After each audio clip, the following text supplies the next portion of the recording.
পাচ্ছে না। সেই জন্য মমতা ব্যানার্জি প্রকল্পগুলি যাতে মানুষ এসে পঞ্চায়েতের কাছে এসে যাতে করে সেগুলি পূরণ করতে পারেন, সৎকার করতে পারেন, সেই জন্য আজকে এই প্রকল্প ঘোষণা করেছেন।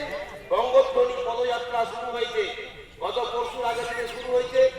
গতকাল ছিল আমাদের বিষ্ণুপুর বাস স্ট্যান্ড থেকে আমাদের তালিকা পর্যন্ত আমাদের ছিল পদযাত্রা।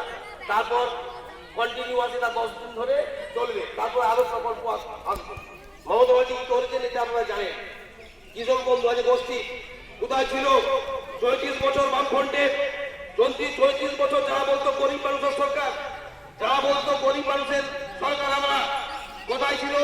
আজকে গোষ্ঠী আমাদের 5,000 টাকা করে অনুদান মমতা ব্যানার্জি দিচ্ছে, লোন দিচ্ছে, বিভিন্নভাবে গোষ্ঠীর মাধ্যমে আজকে তারা সাহায্য করছে। আজকে কৃষকদের জন্য কি করেছিল? কৃষকদের জন্য আজকে খাজনা মুকুব, আজকে কৃষক বন্ধু চেক পাচ্ছেন 5,000 টাকা, যার নামে রেকর্ড আছে, যা খুব কম জমি, যদি তার 1 শতক জমি থাকে চাষযোগ্য, সে পাচ্ছে 2,500 টাকা, আর তাহলে 5,000 দুটো চাষে। শস্য বীমা, যদি শস্য নষ্ট হয়ে যায় তাহলে বীমা বিনা পয়সায়, ফসল নষ্ট হলে কে দিবে?